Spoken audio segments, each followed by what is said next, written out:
So yesterday I did chapter 10. Today I'm doing John 11. The death of Lazarus.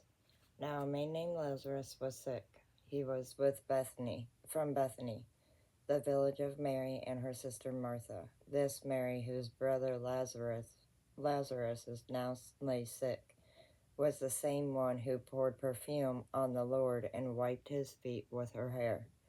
So the sisters sent word to Jesus, Lord, the one you love is sick. By the way, you guys, it's really cold outside. It's like 50 degrees here. Sorry. When he heard this, Jesus said, this sickness will not end in death. Now it is for God's glory, so that God's Son may be glorified through it. Now Jesus loved Martha and her sister and Lazarus.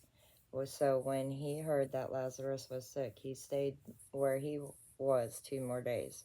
And then he said to his disciples, let us go to Judah. But Rabbi, they said, a short while ago the Jews there tried to stone you, and yet you are going back?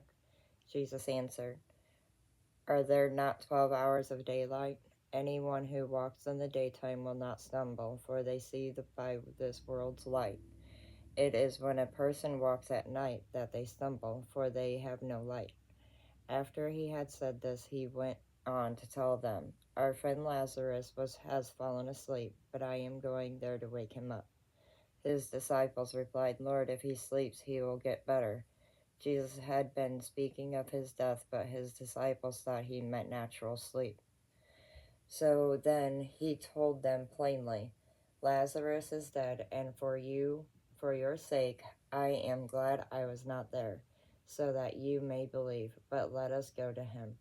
Then Thomas, also known as Didymus, said to the rest of the disciples, let us also go, that we may die with him. Jesus confronts the sisters of Lazarus. On his arrival, Jesus found that Lazarus had already been in the tomb for 4 days. Now Bethany was less than 2 miles from Jerusalem, and many Jews had come to Martha and Mary to comfort them in the loss of their brother. When Martha heard that Jesus was coming, she went out to meet him, but Mary stayed at home. Lord, Martha said to Jesus, if you had been here, my brother would not have died. But I know that even now God will give you whatever you ask. Jesus said to her, your brother will rise again. Martha answered, I know he will rise again in this resurrection at the last day. Jesus said to her, I am the resurrection and the life. The one who believes in me will live, even though they die. And whoever lives by believing in me will never die.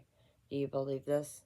Yes, Lord, she replied. I believe that you are the Messiah, the Son of God, who is to come into the world. After she had said this, she went back and called her sister Mary aside. The teacher is here, she said, and is asking for you. When Mary heard this, she got up quickly and went to him. Now Jesus had not yet entered the village, but was still at the place where Martha had met him. When the Jews who had been with Mary in the house, comforting her, noticed how quickly she got up and went out, they followed her, supposing she was going to the tomb to mourn there. When Mary reached the place where Jesus was and saw him, she fell at his feet and said, Lord, if you had been here, my brother would not have died. When Jesus saw her weeping, and the Jews who had come along with her were also weeping, he was deeply moved in spirit and troubled. Where have you laid him? He asked. Come and see, Lord, they replied. Jesus wept. Then the Jews said, see how she loved him? But some of them said, could not he who opened the eyes of the blind man have kept this man from dying? So they basically buried him a little bit too soon.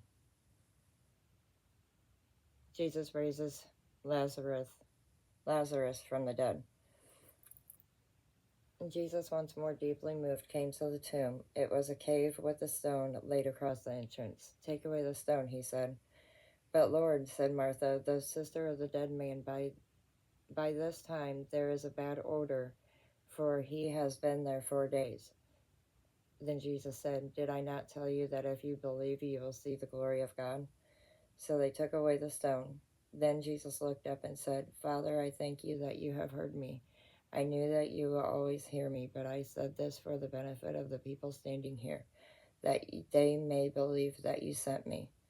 When he had said this, Jesus called in a loud voice, Lazarus, come out. The dead man came out, his hands and feet wrapped with strips of linen and a cloth around his face. Jesus said to them, Take off the grave clothes and let him go. Basically, dressed as a mummy. The plot to kill Jesus. Therefore, many of the Jews who had come to visit Mary had seen what Jesus did believed in him. But some of them went to the Pharisees and told them what Jesus had done. Then the chief priests and the Pharisees called a meeting at the Sanhedrin. What are we accomplishing? They asked. Here is this man performing many signs. If we let him go on like this, everyone will believe in him, and the Romans will come and take away both our temple and our nation. Then one of them, named Caiaphas, who was high priest that year, spoke up. You know nothing at all. You do not realize that it is better for you than one man die for the people than the whole nation perish.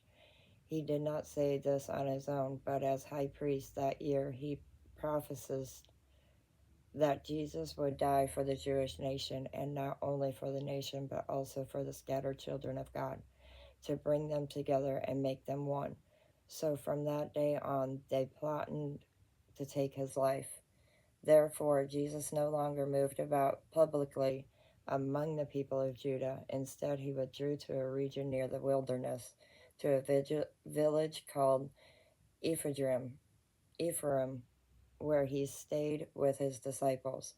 When it was almost like me moving out to the country. When it was almost time for the Jewish Passover, many went up from the country to Jerusalem for their ceremonial cleansing before the Passover.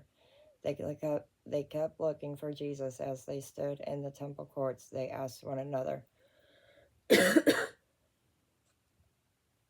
What do you think? Isn't he coming to the festival at all? But the chief priests and the Pharisees had given orders that anyone who found out where Jesus was should report it so they might arrest him.